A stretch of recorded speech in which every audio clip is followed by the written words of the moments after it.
Hi, this is a 2000 Ford Expedition, Eddie Bauer.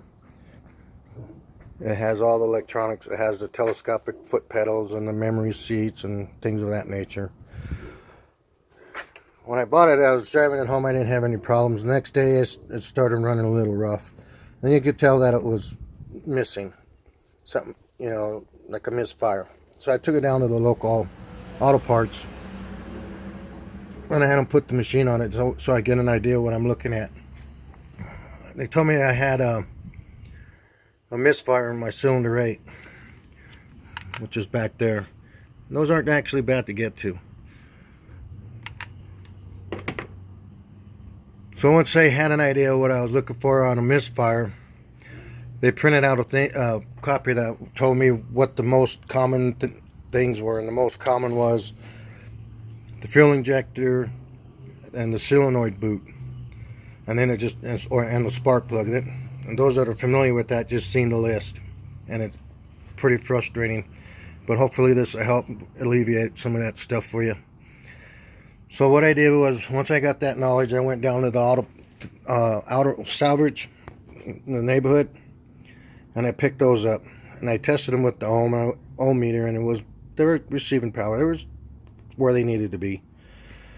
So what I did was, I came in and I disconnected that boot wire, just the wire, not the whole assembly, just that wire, and I affixed it to one of the ones I got from the salvage yard.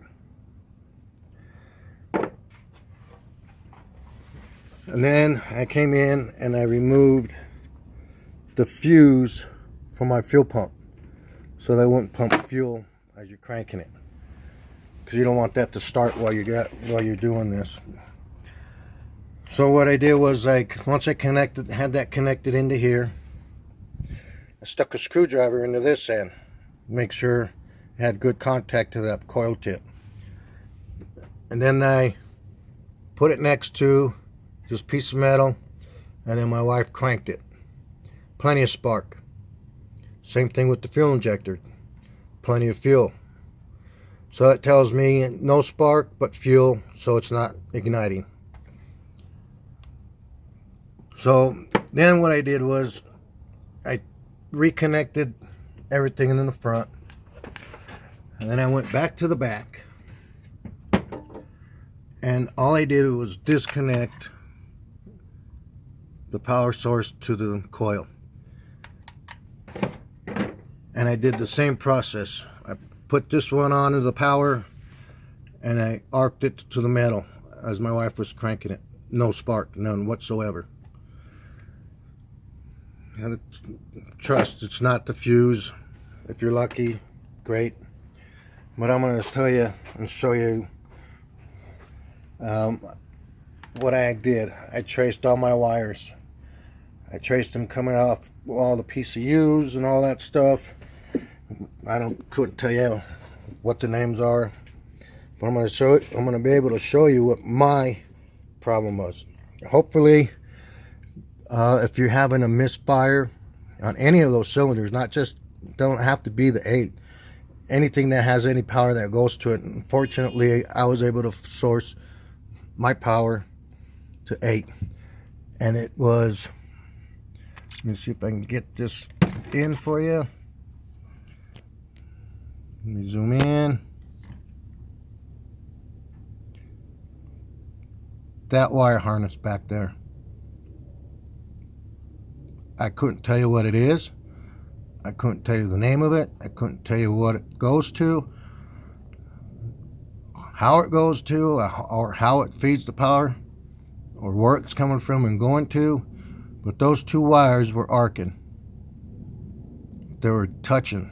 So what I did was I separated the wires, and then I'll go back and I'll retape them. I just wanted to show everybody what it was. And it's way back in there. Because if you could see, if I zoom out, it's way down in there.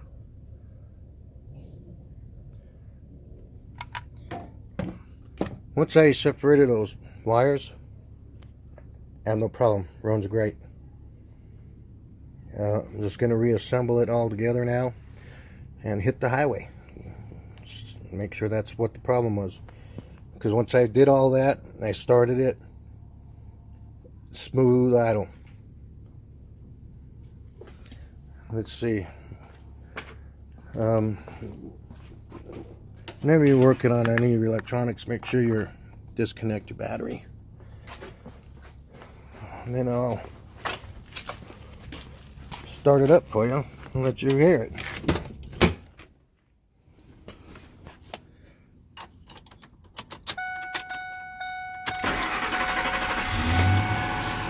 Purrs like a kitten. Purrs like a kitten now. Fortunate for me, I was getting ready to junk it. I was going to drive it down to the junkyard tomorrow. Looks like I don't have to now. But it's no miss, no rough idle. Runs good. I hope this helps people out. Again, this is a 2000 Ford Expedition with the misfire in one of the cylinders. Mine happened to be cylinder 8. Hope this helps. Thanks.